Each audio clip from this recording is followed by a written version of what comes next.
আমি মা বোনদের ইজ্জতের পক্ষে অবস্থান নিয়েছি, সত্য গলায় কথা বলি, এই জন্য ওইটা জোরেই আমার বিরুদ্ধে মিসাইল মেরে দিছে চিন্তা করে, আমার আইডি হ্যাক করে। এরপরে চোর ধরা পড়েছে, তারপরে বড় গলায় কথা বলে। তাহলে কি সেটা এখনো রয়ে গেল চোরের মা বড় গলা? আল্লাহ মাফ করুন। আবার একদল আছে মা বোনকে সম্মান দিতে পারে না। আমি প্রতিবাদ করি, এখন আমার বিরুদ্ধে মিসাইল ছাড়া শুরু করেছে। কিন্তু এরা জানে না আধুনিক বিশ্বে মিসাইল ছাড়লে অ্যান্টি মিসাইল খেতে হয়। এখন কি বলবে?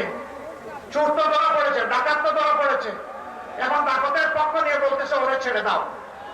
তাহলে কি চুরে চুরে মাসতুত পাই, তাই না?